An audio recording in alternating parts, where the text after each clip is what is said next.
cumprimentar vocês com a paz do Senhor Jesus. E vou pedir para que você abra a sua Bíblia na carta do apóstolo Paulo aos Efésios, no capítulo de número 4. Nós vamos ler do primeiro versículo até o versículo de número 16. Com a graça de Deus, eu quero ministrar neste tema a unidade e o serviço da igreja. E eu quero apresentar esse texto que nós vamos ler em dois blocos diferentes. O primeiro, nós vamos refletir do verso 1 ao verso 6, o chamado para vivermos em unidade, a exemplo da própria família. Os irmãos vão perceber lá que no versículo 6, a referência de Paulo é que nós temos Deus como Pai. Ele diz: um só Deus e Pai de todos, o qual é sobre todos e por todos e em todos. Aí do verso 7 até o verso 16, nós vamos meditar no chamado para vivermos em serviço, a exemplo da própria família. Porque ele termina o verso 16 dizendo: segundo a justa operação de cada parte, faz o aumento do corpo para a sua edificação em amor. Então, a unidade e o serviço da igreja, tendo como exemplo a própria família.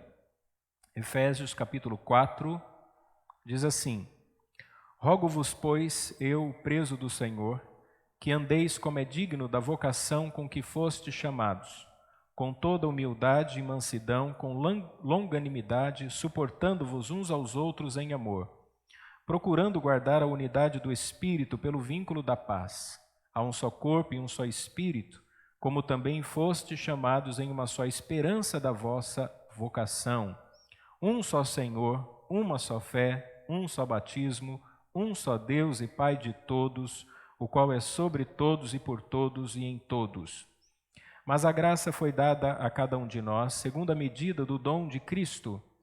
Pelo que diz: subindo ao alto, levou o cativo o cativeiro e deu dons aos homens. Ora, isto ele subiu que é, senão que também antes tinha descido às partes mais baixas da terra? Aquele que desceu é também o mesmo que subiu acima de todos os céus para cumprir todas as coisas. E ele mesmo deu uns para apóstolos, outros para profetas, outros para evangelistas, outros para pastores e doutores, querendo o aperfeiçoamento dos santos para a obra do ministério, para a edificação do corpo de Cristo, até que todos cheguemos à unidade da fé e o conhecimento do Filho de Deus, a varão perfeito, à medida da estatura completa de Cristo, para que não sejamos mais meninos inconstantes, levados em roda por todo vento de doutrina, pelo engano dos homens que com astúcia enganam fraudulosamente. Antes, seguindo a verdade, em amor, cresçamos em tudo aquele que é o cabeça, Cristo. Verso 16. Do qual todo o corpo, bem ajustado e ligado pelo auxílio de todas as juntas, segundo a justa operação de cada parte, faz o aumento do corpo para a sua edificação em amor. Amém. Eu acredito que todos os irmãos aqui estabelecem algum tipo de objetivo na vida, né? Você deve ter aí os seus objetivos pessoais, as suas metas, algumas coisas que você quer alcançar. Alguns já alcançaram. Outros ainda continuam na busca, no desejo para alcançar alguma coisa.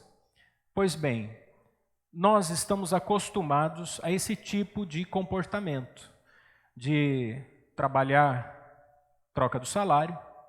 Alguém pode frequentar a academia em troca de algum benefício, melhorar a sua saúde, talvez melhorar a sua estética.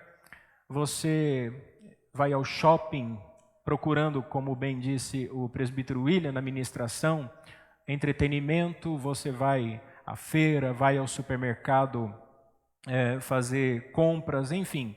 Nós estamos acostumados a estabelecer metas, objetivos, e tudo aquilo que a gente faz, a gente acaba fazendo em troca de alguma coisa que a gente considere aquilo um benefício para nós, de alguma maneira, ou alguma coisa que nos proporciona prazer, que nos faça sentir bem. Então a gente está sempre assim, né? Procurando se vestir bem, procurando cuidar da aparência, nos relacionando em troca de algum benefício. Isso não é ruim em si.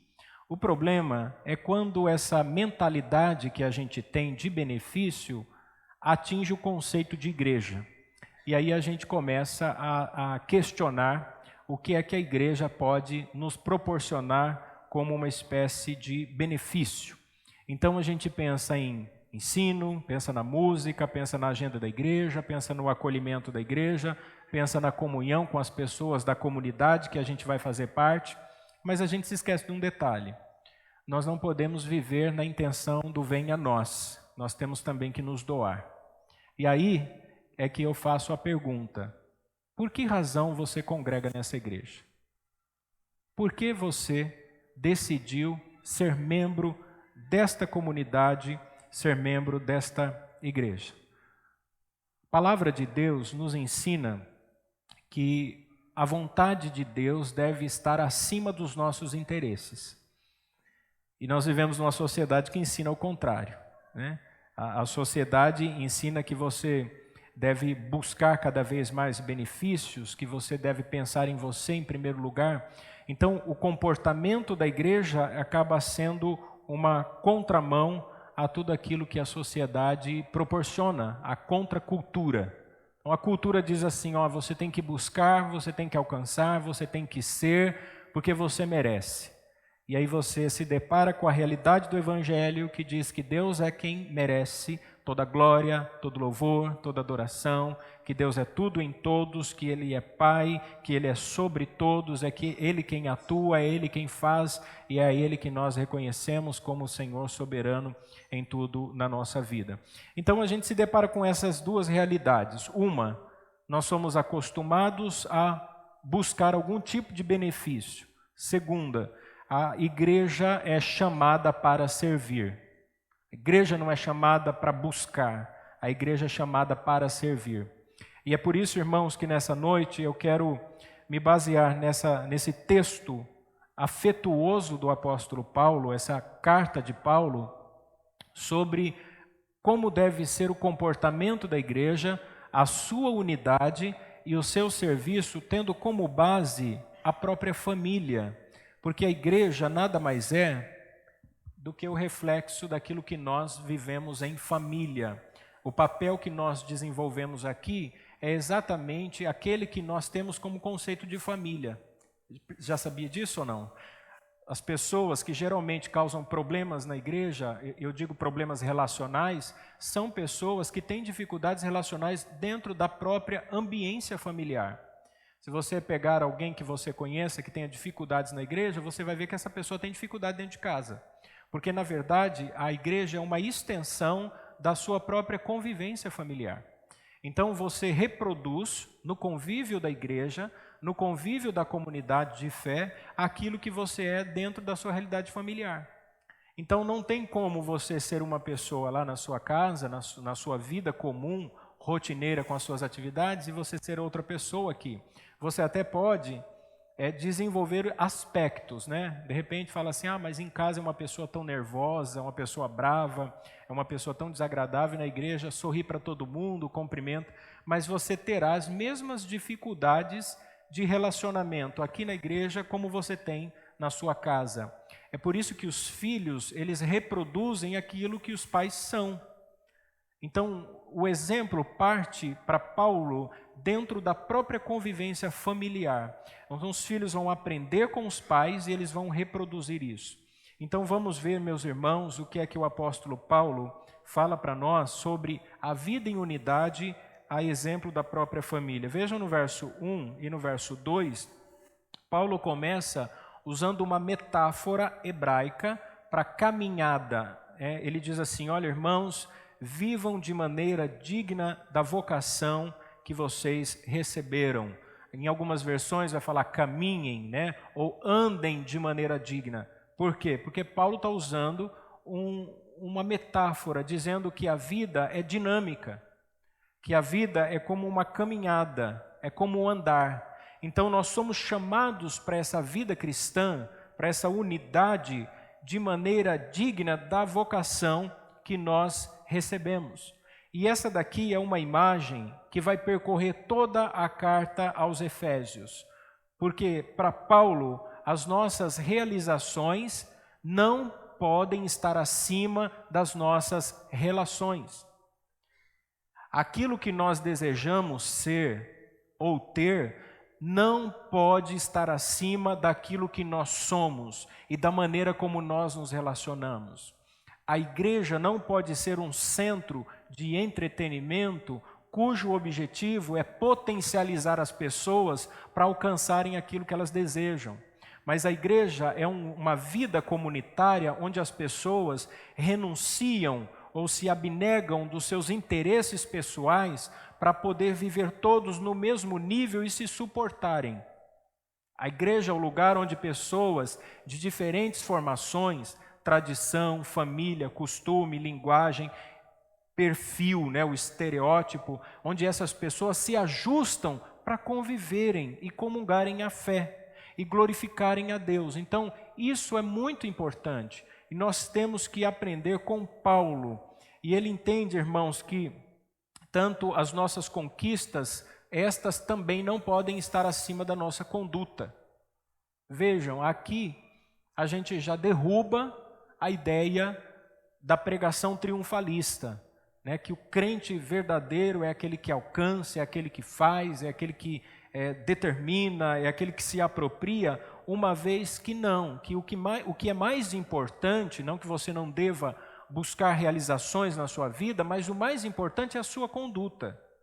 Como é que você conduz os seus passos? Você anda, você caminha, ou como disse Paulo, você vive de maneira digna da sua vocação? É assim que ele começa, olha, caminhem de maneira digna de vossa vocação. E olhem que ele está escrevendo a uma igreja muito acostumada ao entretenimento, muito acostumada ao conhecimento, ao academicismo. Nessa região aqui da Ásia, tinha o maior teatro, a maior biblioteca, era um berço da filosofia, e Paulo escreve a eles, ensinando-os que o mais importante é a conduta diante de Deus do que a hipervalorização aos olhos do mundo. Não estar preocupado em agradar o mundo, a realidade do mundo, mas a viver de maneira digna da nossa vocação. É por isso que ele usa o personagem básico da unidade familiar. Ele chama Deus de Pai. Quando você pensa em um pai, você pensa numa família. Então Paulo nos enxerga como irmãos, cujo pai é o mesmo, é Deus.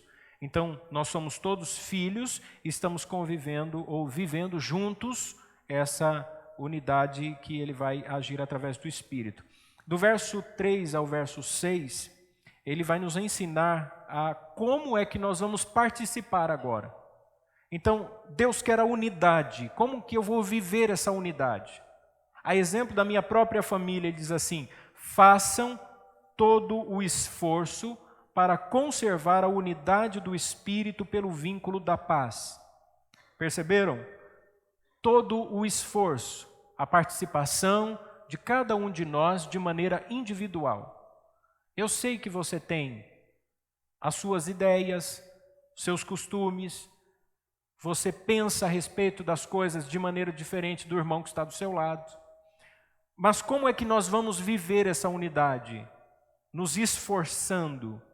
Por quê? Porque essa unidade, ela resulta dos nossos esforços? Não, mas ela é preservada através desse esforço coletivo. No entanto, a unidade vem por ação do Espírito Santo. Porque a unidade não é só estarmos juntos. Não é isso que é unidade. Não é porque nós estamos aqui todos, dentro deste prédio, desse espaço de culto, não é porque você está sentado no mesmo banco que com alguém que não é da sua família, que não é seu consanguíneo, que não é o seu fraterno, que você está unido a ele. A unidade aqui se estabelece quando se tem um vínculo em comum. É por isso que ele diz assim, olha, conservar a unidade pelo vínculo da paz. Há vários aspectos que estão envolvidos aqui. Por exemplo, Paulo fala que nós temos que viver com humildade e com mansidão. Perceberam? Na ideia de que essa longanimidade, olha, humildade e mansidão com longanimidade, para que a gente se suporte. Irmãos, o que significa unidade aqui? É a consciência da sua própria limitação. É você entender que você, assim como seu irmão que está do seu lado, ele tem limitações. É você compreender que todos nós erramos, que todos nós falhamos, mesmo às vezes querendo fazer o que é certo. É você entender que ninguém é melhor do que ninguém, porque tem uma formação, ou porque tem uma compreensão, ou porque tem um status econômico melhor. Porque nós somos todos iguais. Então essa consciência da nossa humanidade, da nossa fragilidade, da nossa limitação, é o que caracteriza para Paulo aqui a verdadeira humildade. Então é aquele que não olha para si mesmo se julgando maior ou melhor do que ele é. É alguém consciente das suas limitações. E essa pessoa que age com humildade é a mesma pessoa que é mansa, olha só, que tem mansidão, que sabe ter calma nos seus relacionamentos. De onde é que surgem as brigas, os falatórios, as feridas, os desentendimentos? Daquelas pessoas que não se comportam humildemente. Daquelas pessoas que por alguma razão, ou por costume, ou por ensino familiar, ou por formação educacional, simplesmente por ignorância, ou por maldade mesmo, acabam criando conversas com o objetivo de denegrir a imagem de outro. Sabe aquelas pessoas que ficam o tempo todo falando, olha para a vida de todo mundo, cochicha, reclama, ele tem sempre uma observação da vida dos outros. Essa pessoa que não tem equilíbrio nos relacionamentos, ela não produz relacionamentos saudáveis.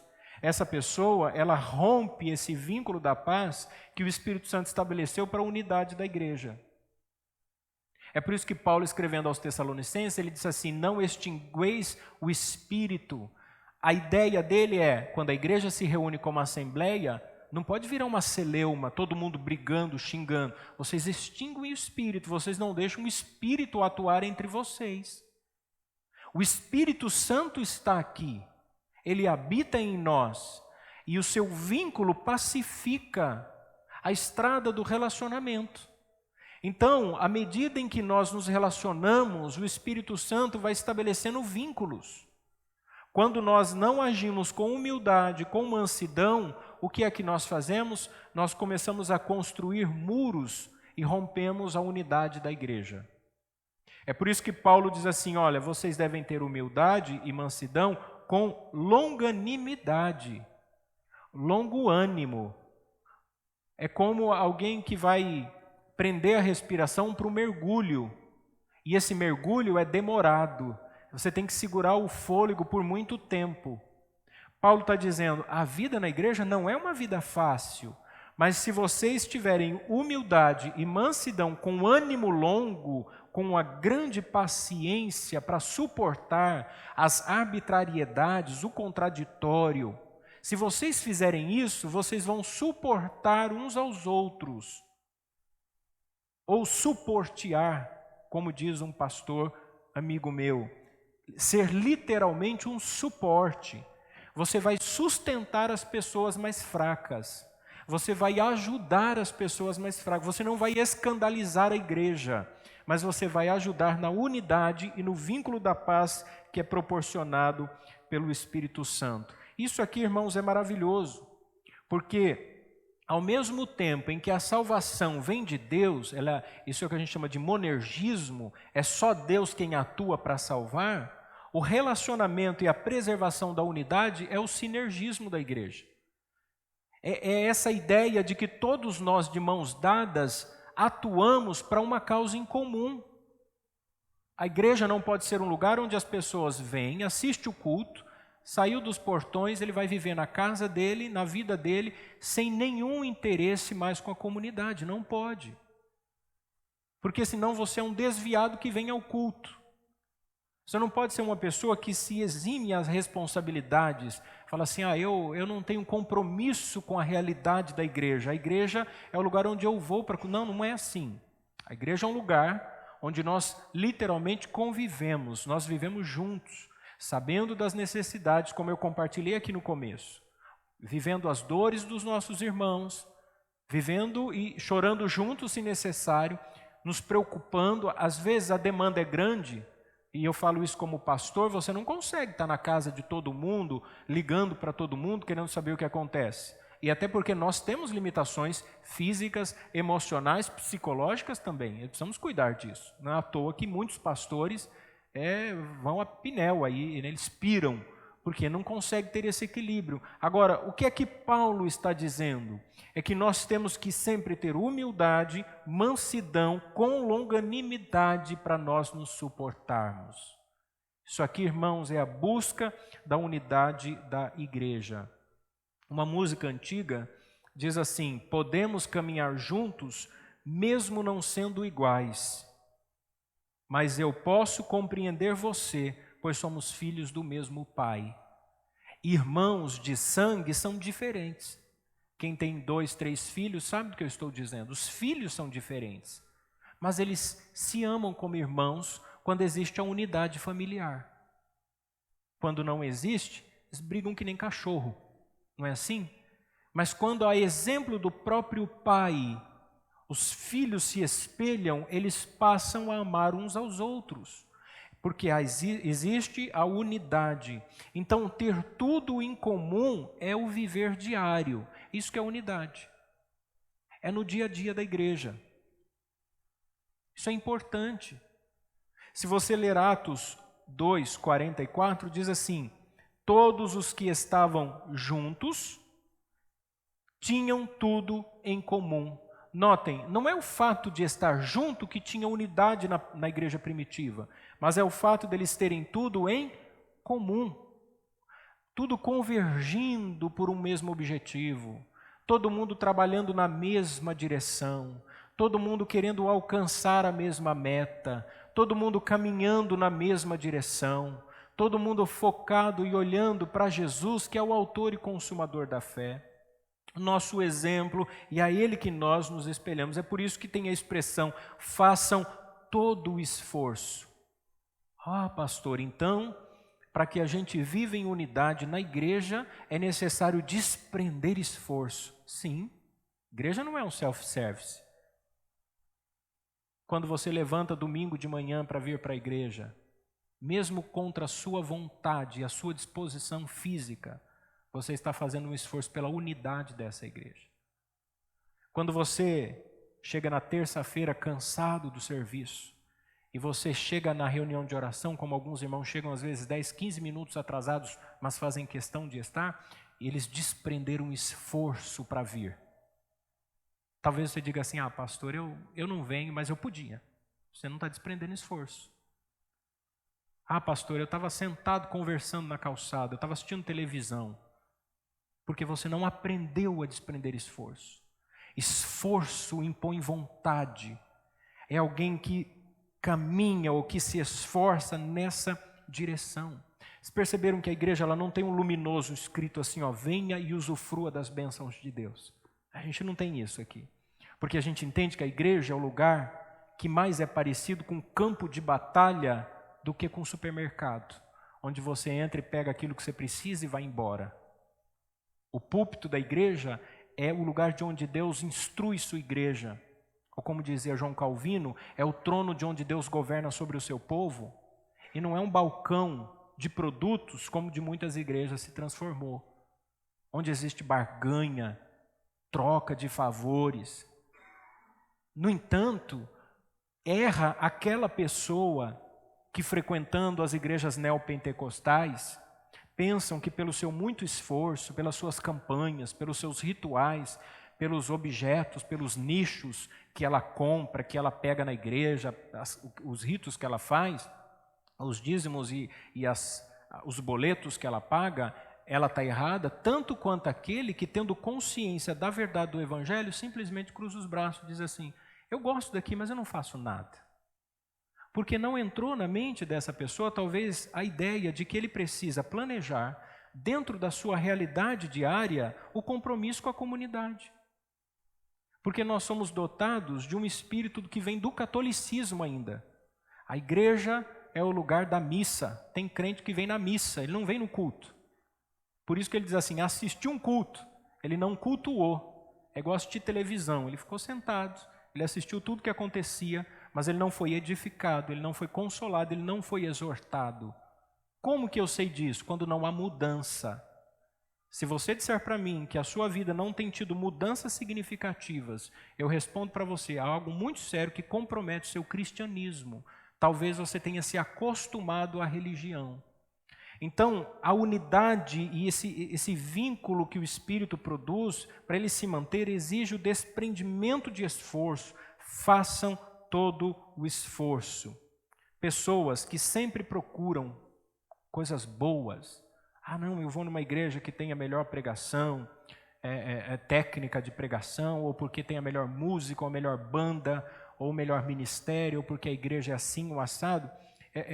Essas pessoas vivem de igreja em igreja, semelhante a alguém que troca o pacote de telefone. Você já recebeu aquelas ligações e diz assim, olha, qual é o pacote da sua programação aí de TV, internet e telefone? Aí você fala, é tal. Aí diz, você não quer trocar? Tem uma promoção, mais mega de internet, mais canais e não sei o quê. Tem gente que tem essa mentalidade consumista com relação à igreja. A cidade de onde eu vim, existe um movimento migratório de igrejas. É uma cidade pequena, se comparada a Campinas. Em Indaiatuba tem 250 mil habitantes. Mas lá existe um movimento muito interessante. 4 denominações, que hoje são consideradas as maiores, elas têm o mesmo grupo de pessoas que migraram desde a primeira, segunda, terceira e que agora estão nessa 4ª denominação. Porque a cada época surge uma denominação com uma proposta diferente. E aí, essas pessoas que estão acostumadas ao consumismo, eles dizem assim, olha, aquela igreja é a que está na moda. Aquela igreja é que criou uma coisa nova, está bombando. Está todo mundo indo para lá. E eu conversando com os pastores, eles perderam muitos jovens, muitos irmãos, que saíram, estavam enraizados na igreja, saíram por causa dos filhos, porque hoje também há uma inversão de papel, os pais, ao invés de conduzir os filhos estão conduzindo os pais. A imaturidade da sociedade reflete nisso. Então, percebam, irmãos, a que ponto nós estamos chegando. Pessoas que enxergam a igreja como meio de consumo. Nós não podemos enxergar a igreja assim. Sabe por quê? Porque ninguém enxerga a sua família desse jeito. Você não faz isso com a sua família. Você não diz assim, ó, a família do fulano é melhor, quer saber de uma coisa? Estou saindo dessa família e vou fazer parte da outra família. Você mesmo tendo as dificuldades, você permanece na sua família. Você enfrenta as lutas porque os relacionamentos familiares não são relacionamentos descartáveis. Um amigo de trabalho, você até pode dizer assim, ó, estou saindo do serviço, ou ele está saindo, você diz assim, beijinho, beijinho, tchau, tchau, e não vou te ver nunca mais. Mas a família não é assim. Você pode encontrar dificuldades, tudo, mas você tem que conviver, porque é sua família. Você não nega a sua origem. Então é assim que nós temos que viver, a exemplo da família, a unidade da igreja. A igreja também não é uma agência de talentos. Agora eu acho que diminuiu bastante, mas antigamente tinha assim, né? Vinham pessoas dizendo assim, essa igreja não serve para mim, porque essa igreja não tem um microfone. Eu já vi muitas vezes isso acontecendo. Ou porque canta, ou porque prega, e ele acha que tem que ter o lugar na igreja para demonstrar o seu talento. Então, as pessoas que vivem buscando igreja, e eu conheço muitos irmãos que não param em denominação nenhuma, porque o problema está neles, na formação do próprio caráter. Então, as pessoas até começam bem, até o momento em que as coisas se apertam e se revela que há um desvio de caráter, e aí essa pessoa não consegue mais conviver. Então a gente não faz isso com a nossa família. A gente vive em unidade, porque assim nós fomos chamados a viver. É por isso que ele termina dizendo: um só Deus e Pai de todos, que é sobre todos, por meio de todos e em todos. Então nós buscamos esta unidade. Segundo, irmãos, do versículo 7 ao versículo 16, nós somos chamados para viver em serviço, exemplo da própria família. Então nós não somos chamados só para viver em unidade, nós somos chamados também para servir. Assim como na nossa família nós procuramos viver juntos, unidos, nós também desenvolvemos papéis que são responsáveis pelo sustento da própria família. Nós trabalhamos, nós servimos a nossa família, não é assim? Às vezes eu recebo ligação de alguém que está levando o pai ou a mãe para o hospital, ou de um irmão que está socorrendo alguém da própria família. Eu tenho um pai idoso, às vezes eu preciso correr para Indaiatuba para dar uma assistência, tenho um irmão que é dependente químico, às vezes surge algum problema. Isso é serviço. Você já imaginou se o meu pai ligasse e falasse assim: olha, eu preciso de você aqui porque o seu irmão sumiu, como já aconteceu, desapareceu. E a gente está preocupado, não sabe se mataram, se bateram, se ele está fugindo. Precisamos da sua ajuda. Você já imaginou se eu falasse assim: se vira, eu estou vivendo uma outra realidade, eu estou em Campinas, eu não posso fazer isso, é a minha família. Você não faz isso com a sua família. Paulo está dizendo que nós somos convocados a servir a comunidade, a exemplo da própria família. Notem o que ele diz do verso 7 ao 10. E a cada um de nós foi concedida a graça conforme a medida repartida por Cristo. Cada um de nós que aqui estamos recebemos uma capacidade de servir conforme a medida que Cristo achou que deveria dar a cada um de nós para o serviço. Por isso é que foi dito, quando ele subiu em triunfo às alturas, levou cativo muitos prisioneiros e deu dons aos homens. Que significa ele subiu, senão que também descer às profundezas da terra? Aquele que desceu é o mesmo que subiu acima de todos os céus, a fim de encher todas as coisas. Perceberam? Primeiro, a cada um de nós foi concedida a graça para nós servirmos. Para nós servirmos. E aqui eu lembro de uma reportagem que eu li há muitos anos atrás, de um pastor, Igreja Batista nos Estados Unidos, pastor que trabalhava na área de revitalização de igrejas. E uma igreja histórica, muito tradicional na cidade, ela entrou numa curva decrescente. Essa igreja começou a perder muitos membros e foi minguando, ficaram lá os membros mais antigos, os membros ligados à fundação da igreja e tal. E esse pastor foi contratado para revitalizar aquela igreja. E aí o pastor falou assim: meus irmãos, vocês precisam trabalhar. Vocês precisam visitar os irmãos de vocês. Vocês precisam evangelizar. Vocês precisam convidar as pessoas para virem ao culto. O irmão levantou a mão e, pois não, mas o senhor foi contratado para fazer isso. Olha a mentalidade da igreja. Quantas vezes você não tenha dito, mas talvez você tenha pensado: para a igreja crescer, o responsável é o pastor. Não é, irmãos. O sagrado ministério da palavra tem como objetivo primordial instruir na palavra. Mas o crescimento da igreja advém do próprio Deus quando os membros são despertados para o exercício e a função da sua própria vocação, para fazer aquilo que Deus concedeu graça. Deus te deu capacidade para fazer alguma coisa? Deu. Por que você não faz? Agora, irmãos, notem que se Deus é Pai e Ele me deu a capacidade, eu preciso exercer. Eu preciso exercer. Por isso é que foi dito, quando Ele subiu em triunfo às alturas, levou cativo muitos prisioneiros e deu dons aos homens. Aqui, a gente precisa entender um pouquinho da história e por que Paulo usa essa passagem. Notem que Paulo usa Salmo 68, verso 18. Só que esse salmo é um salmo de Davi. E Davi, quando escreveu o Salmo 68, Davi lembrou das palavras de Moisés, que estão registradas em Números, no capítulo 10, versículo 33, quando ele roga a Obabe que vá com eles.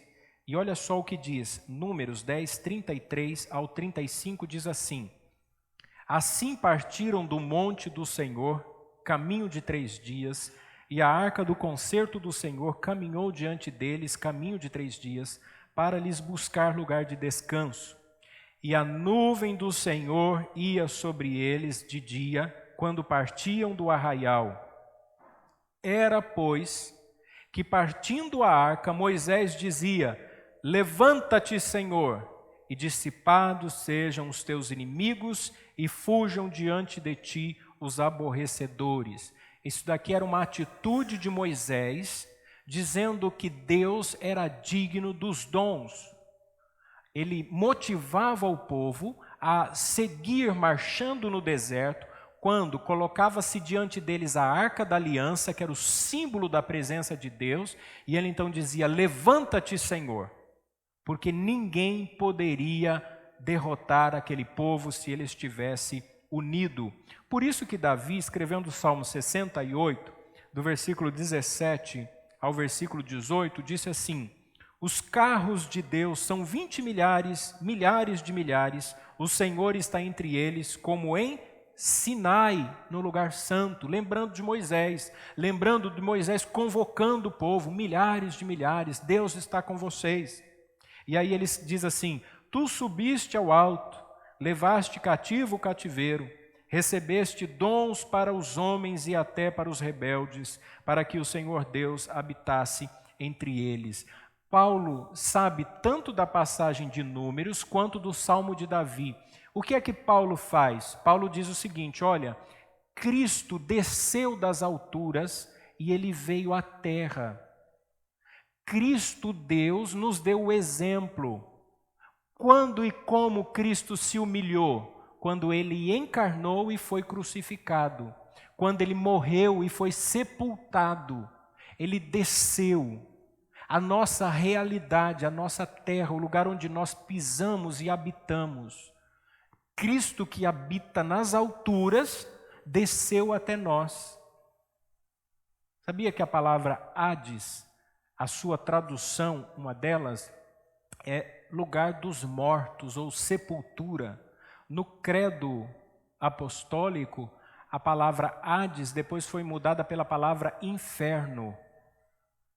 Isso causou uma confusão, porque os irmãos viram que até um pregador que aqui esteve disse: olha, Cristo desceu ao inferno para tomar chaves da mão do diabo. Não há portas no inferno e não há chaves na mão do diabo. Inferno é uma tradução da palavra Hades, que também é sepultura. Cristo desceu à sepultura, quer dizer que Cristo morreu fisicamente, mas ele subiu às alturas e levou cativo o cativeiro. Qual era o cativeiro? A morte. Ele venceu a morte. Ele levou, porque ele ressuscitou, e ele deu dons aos homens. Aí vem o Pentecostes, a descida do Espírito Santo, Deus habitando em nós, o selo e a garantia da ressurreição. Então, por que é que nós servimos? Por que é que nós trabalhamos? Porque nem a morte nos impedirá. A morte não é problema para nós. A morte já foi resolvida. O cativeiro já foi levado cativo. Então, irmãos, isto deve ser para nós uma grande motivação, para nós trabalharmos, para nós servirmos, para nós amarmos, para que os nossos olhos estejam em Jesus Cristo, sua glória, sua majestade, sua soberania, e servir a Deus com zelo, com amor e com dedicação. Agora, se nós não aprendemos isso, se nós não conseguimos entender isso, jamais serviremos a Deus a exemplo da própria família. Então nós temos que servir como nós servimos na nossa família. Isso aqui influi todos os aspectos, envolve todos os aspectos. Percebam, irmãos, que nós temos que honrar a nossa família na fé. Como que você ajuda a sua família? Eu ajudo só ligando e querendo saber se está tudo bem. Não. Você tem que ter envolvimento. Tem envolvimento emocional, tem envolvimento psicológico, tem envolvimento financeiro, tem envolvimento físico. Você precisa ir visitar os seus pais, você precisa ir visitar os seus filhos, os seus irmãos, os seus primos. Eu lembro quando o presbítero Fábio me ligava e dizia assim: pastor, vê se o senhor consegue lá em Indaiatuba uma medicação para minha mãe, porque, pastor, eu já gastei muito mais do que eu posso pagar. As medicações caras, remédio caro. Um filho consciente do seu serviço, deixando de passear, deixando de viajar, deixando de usufruir nas suas férias como ele fez, para investir num custo, cuidando e servindo a sua própria mãe. Os filhos têm responsabilidade. Quando a Bíblia diz que nós temos que honrar os nossos pais, a palavra honrar não é respeitar. Tem gente que diz assim: eu nunca gritei com meu pai, nunca falei alto com a minha mãe, eu honro eles. Não é isso. Honrar, no hebraico, significa algo semelhante a carregar uma pedra, a carregar um peso. Agora, deixa eu te perguntar, quando é que os pais se tornam um peso para os filhos? Quando eles envelhecem. Quando eles precisam do cuidado, da atenção e do esforço no serviço dos filhos. A coisa mais triste que existe é um filho que, tendo condições, coloca o pai ou a mãe num lar de idosos, sujeitando uma pessoa idosa a conviver com pessoas que não são da sua família. Os filhos têm obrigação. Quando você cuida da sua casa, da sua família, você tem que investir. Filhos têm que saber das demandas e das necessidades dos pais. Eu, vez ou outra, ligo para saber como está a condição do meu pai. Porque se for necessário eu não comer um lanche para poder pagar o remédio, eu tenho que fazer isso. Eu não posso esquecer que eu tenho um pai. Meu pai, graças a Deus, ele tem recursos, tem 2 aposentadorias, tem casa de aluguel, tudo, ele tem condições de se manter. Mas já houve momentos que crises se instalaram lá e que era necessário. Então eu tenho responsabilidades. Eu tenho um comprometimento com os meus irmãos. Quando eu recebo uma notícia, dá vontade de falar assim, ó, que se exploda, não é assim? Não quer nada de fazer o que é, mas é meu irmão. São as minhas irmãs. E aonde fica o meu papel de serviço na própria família? Então nós temos que ter essa mentalidade quando nós convivemos na igreja. Então tudo que eu posso fazer, eu vou fazer. Se é para se esforçar para estar mais presente, eu vou fazer isso. Se é para o exercício, o cuidado, o trabalho, o zelo do patrimônio, se preciso investir meus recursos, eu vou investir. Por que não? É a minha comunidade, é a minha família, é onde eu sirvo. Então nós temos que entender isso. Percebam, irmãos, do verso 11 ao verso 13. Paulo diz que há pessoas específicas com ofícios específicos, mas que o serviço é obrigatoriedade da igreja.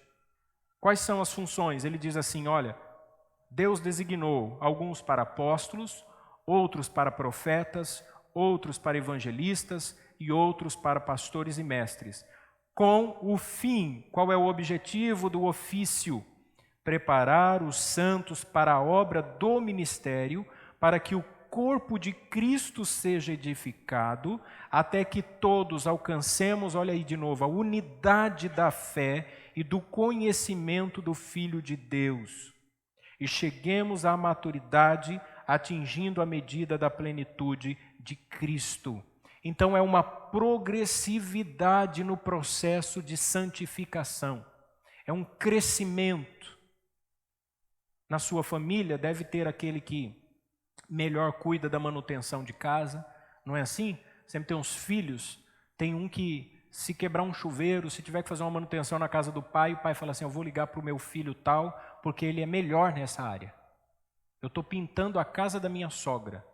Eu já fui 3 vezes lá, meio período, pintei a sala, depois o corredor, e eu pintei a sala de jantar. Faltou o quarto. Ela tem seus filhos, mas eles não têm habilidade, não que eu seja pintor, mas não se identificam com isso, ajudam de outra maneira. E eu estou ajudando como posso. E eu sei que os que são genros aqui fazem isso, porque se não fizer, ninguém aguenta depois a sogra falando, né? Tem que ajudar a esposa. Mas isso é bom, nós ajudamos. Às vezes tem um filho que porque ele tem uma certa identificação numa área, por exemplo, eu trabalhei em farmácia muitos anos. O meu pai só toma a medicação se eu disser para ele assim, pai, pode tomar. Não é porque eu passo a medicação, mas é porque ele criou um vínculo de confiança. Ele fez um tratamento de 4 anos na Unicamp. O William chegou a levá-lo uma vez. Eu acompanhei em todas as consultas na cirurgia, porque era o filho que tinha essa identificação. O meu irmão mais velho fazia uma outra coisa. Como é o irmão mais velho, quando tem conflitos, brigas e desentendimentos, para ele é mais fácil. Porque depois do pai, o irmão mais velho parece que exerce um pouco mais de autoridade. Isso é comum. Assim é na vida de vocês. Então, à medida em que vocês vão progredindo, vocês vão crescendo na convivência familiar. Como é que um pai e uma mãe enxergam maturidade no filho? Quando o filho assume responsabilidades. E como é bom, como é gostoso ter dentro de casa ou na nossa família pessoas maduras, pessoas que a gente sabe que pode contar. Você já imaginou uma criança, quando está aprendendo a engatinhar, a mãe precisa fazer o serviço de casa, o que ela faz? Ela coloca num cercadinho, né, o chamado chiqueirinho, coloca lá a criancinha, porque senão você não dá conta, a criança sai, aí você, onde está a criança?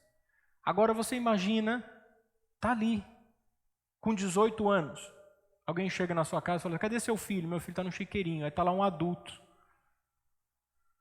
Você espera o quê? O crescimento, o desenvolvimento, o amadurecimento que é demonstrado no serviço.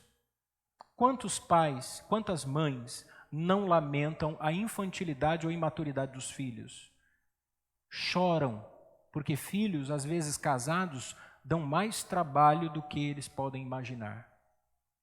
Então, irmãos, a exemplo da própria família, nós temos que servir. E notem que, embora existam oficialatos, né, a igreja reconhece os ofícios aqui de alguns, o serviço é de todos, porque o objetivo é que tanto os apóstolos, que são aqueles enviados no sentido restrito da palavra, os 12 mais Paulo, 13º, os profetas, que naquela época recebiam a capacitação espiritual para fazer a transição do Antigo para o Novo Testamento, trazendo o sentido das coisas que aconteciam no Antigo Testamento, com o objetivo na pregação de edificar, de consolar, de exortar a igreja.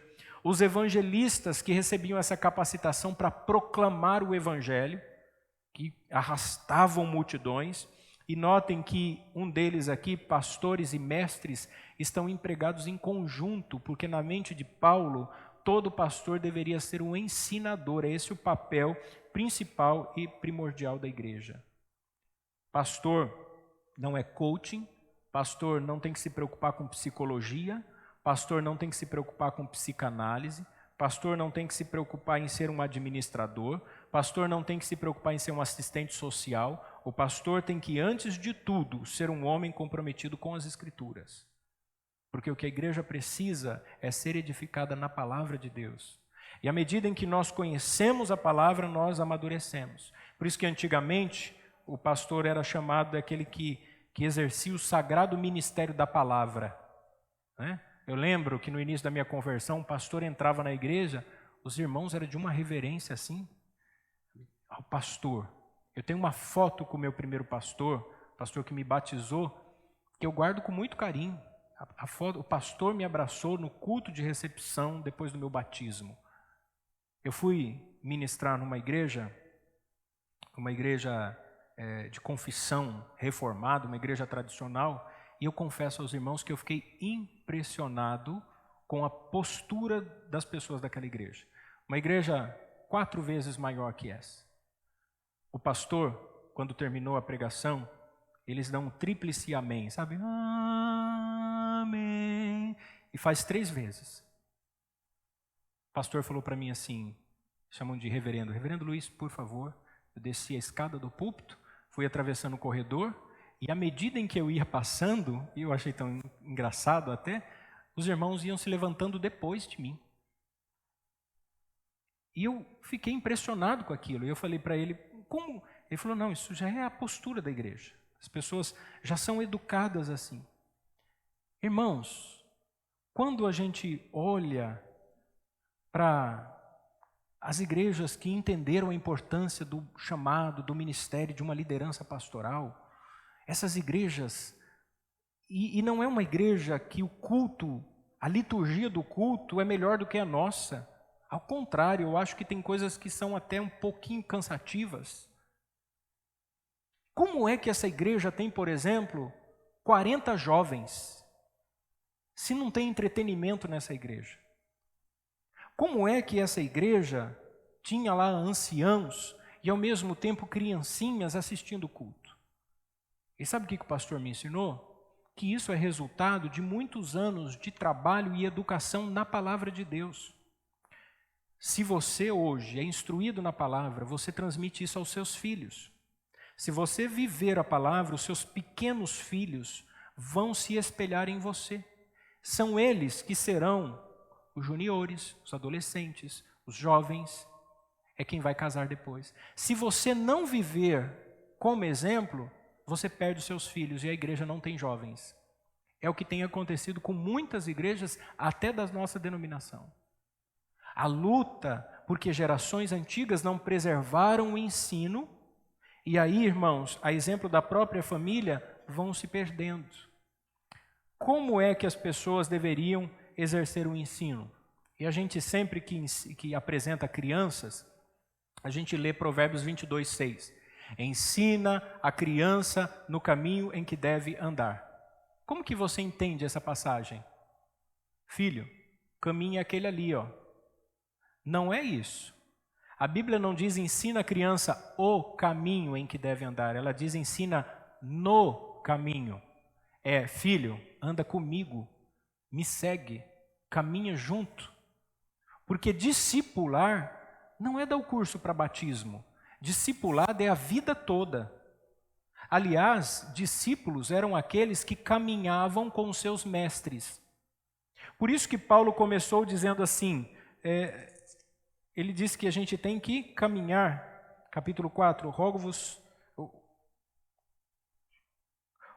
eu, preso do Senhor Jesus, que andeis, olha só a dinâmica, caminhando junto, que andeis de maneira digna da vossa vocação a que fostes chamados. É por isso que Jesus dizia assim, vem e segue-me.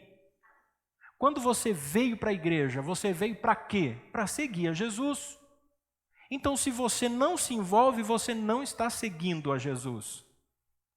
A multidão seguia Jesus. Os discípulos seguiam Jesus. O relacionamento é construído assim. Às vezes eu fico preocupado com algumas pessoas que vêm na igreja no domingo à noite e depois vira fumaça. Parece ninja. Você já viu aqueles ninja? Aparece, daqui a pouco e some de novo.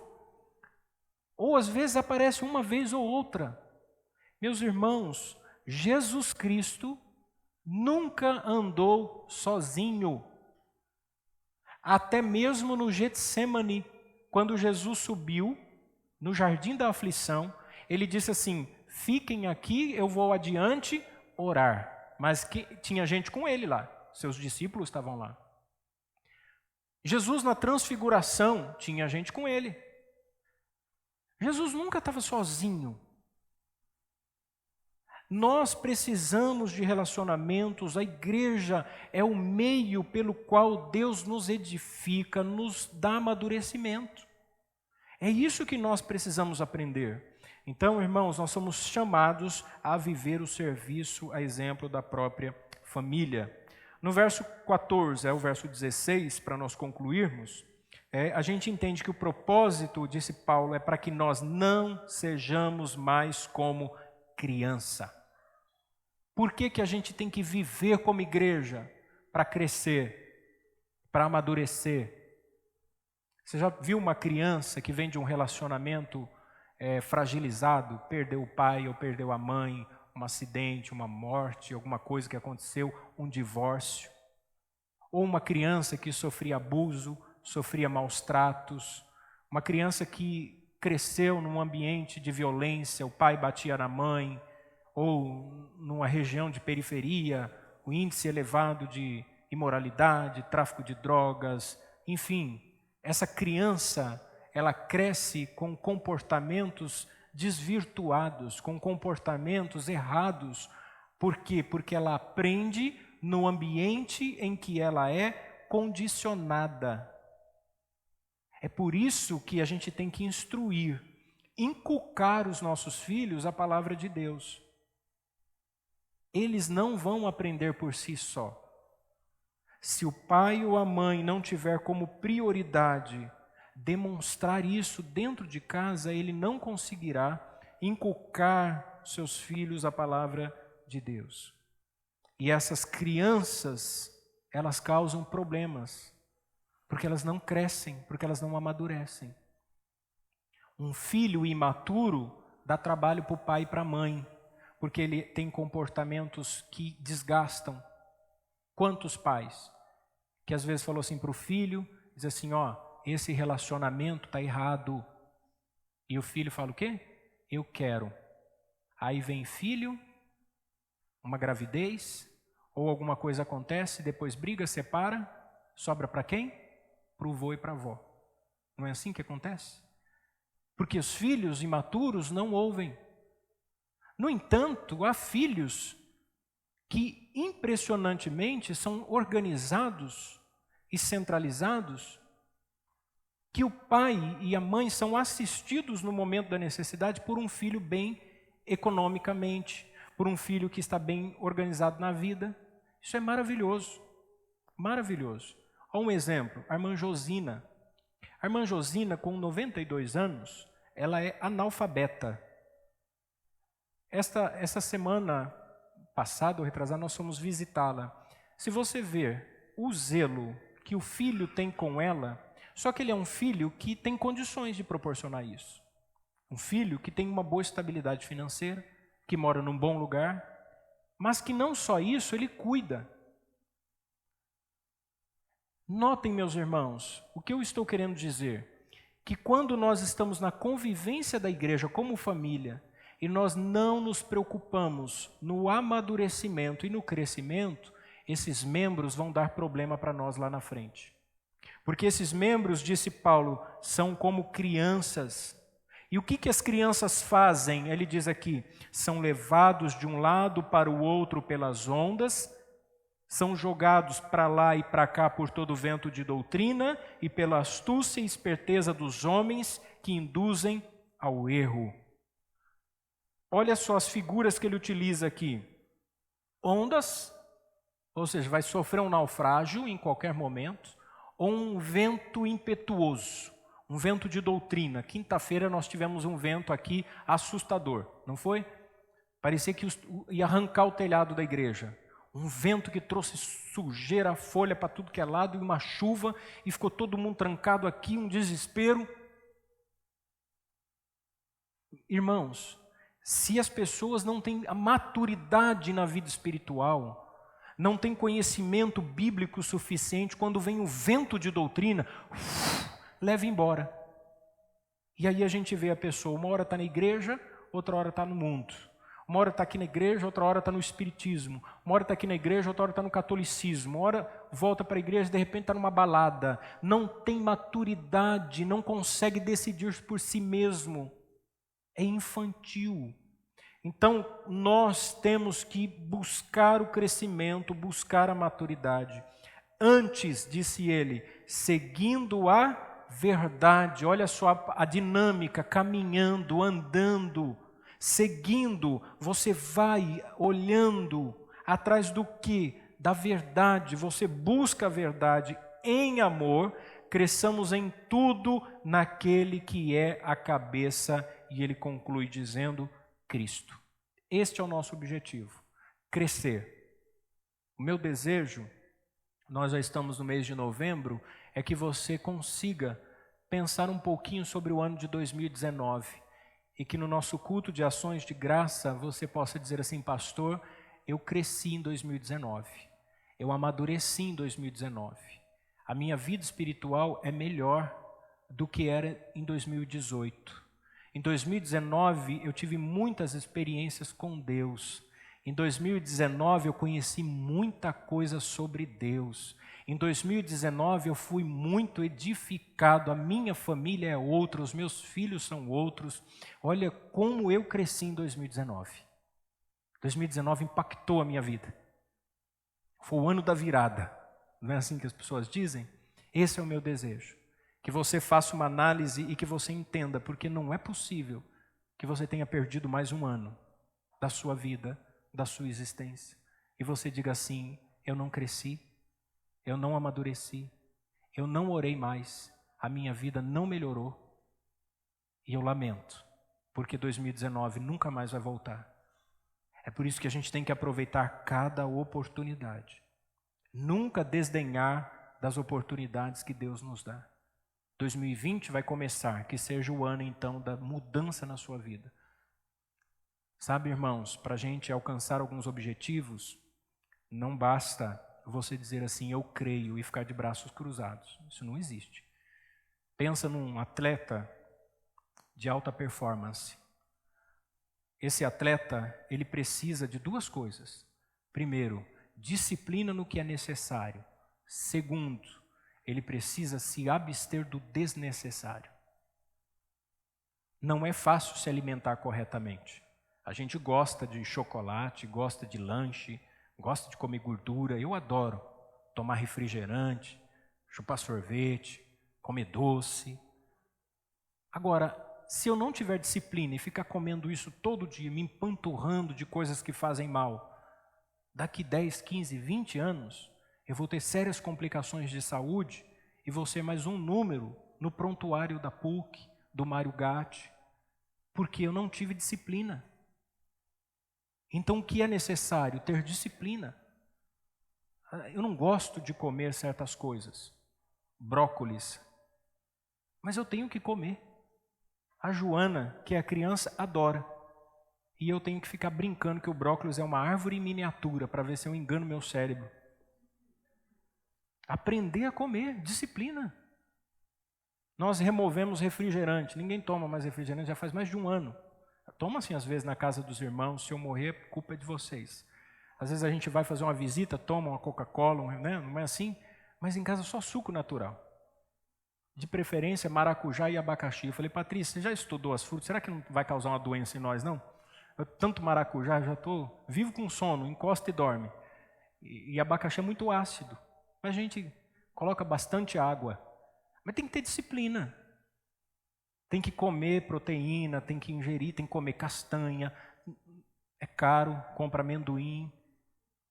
Tem que ter uma alimentação equilibrada. Agora, irmãos, tem que ter também coragem para dizer não para certas coisas. Para dizer não, eu não vou comer isso, eu não vou fazer isso.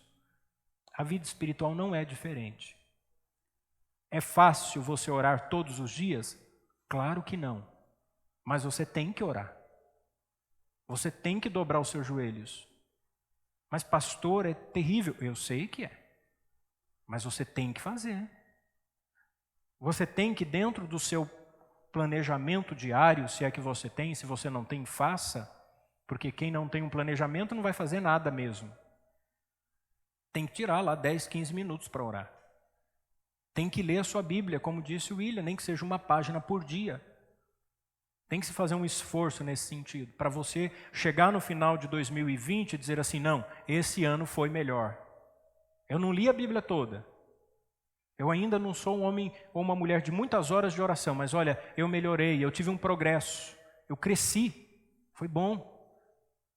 E o reflexo vai ser no relacionamento com seu cônjuge, no relacionamento com seus filhos, no relacionamento com seus pais, no relacionamento com a igreja. Agora tem que fugir também das coisas que não agradam a Deus. Não é para fazer? Não é para fazer. Então, se esforce. Levante mais cedo. Junte sua família, vem para a igreja. Faça, eu sei que tem irmãos aqui que moram em outras cidades. Eu acho isso maravilhoso, o esforço. A gente acompanha de perto e sabe da dificuldade de muita gente. Mas que está aqui, está fazendo um esforço. Por quê? Porque a gente que está amadurecendo na fé. Gente que a gente pode contar. Faça isso, irmãos. Porque no dia em que Deus nos chamar, a única coisa que fica é o nosso legado, é a lembrança das coisas que nós fizemos. E eu espero profundamente que as coisas que nós estejamos fazendo sejam boas lembranças quando nós partirmos. Vamos orar, meus irmãos? Eu gostaria que você ficasse em pé. Se possível, que você desse a mão para a pessoa que está do seu lado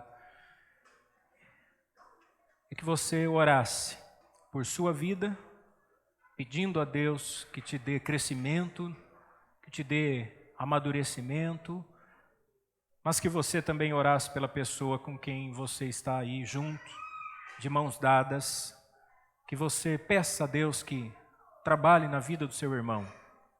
Não importa, o que passou, passou. Experiências que você viveu. Ah, pastor, eu já fiz algumas coisas das quais eu me envergonho. Não tem problema, todos nós já fizemos. Deixa isso para trás. Toca para frente, olha para frente. Faça melhor. Olhe para o seu cônjuge, olhe para os seus filhos e veja o que você tem feito por eles. Agora olhe para a igreja, olhe para esse lugar. Olhe para os trabalhos, olhe para os nossos objetivos, o novo projeto que nós estamos abraçando. O que você tem feito? Faça, ore, se esforce. Essa vida é uma oportunidade que Deus nos dá de desenvolvermos um relacionamento com Ele e com a nossa comunidade de fé. Não vamos perder essa oportunidade. Vamos orar? Ó Deus, nós te louvamos, Senhor, nessa noite, porque a Tua palavra tem despertado os nossos corações, tem trazido a nós a consciência da responsabilidade que nós temos como filhos de desenvolvermos o nosso papel dentro da nossa família. E nessa noite nós entendemos a igreja como a nossa família, como um só corpo, tendo como Cristo cabeça, tendo como Pai, como Deus o Pai e nós todos irmãos. E é por isso que nós queremos estar unidos e servindo ao Senhor. Que o Senhor nos ajude. Há muitas áreas que nós precisamos melhorar, que nós precisamos lapidar, que nós precisamos aparar. Peço a Deus, em nome de Jesus, que o Senhor nos ajude, que o Senhor nos ensine, que o Senhor nos instrua, para que vivamos em unidade e em serviço. Esta é a nossa oração, em nome de Jesus.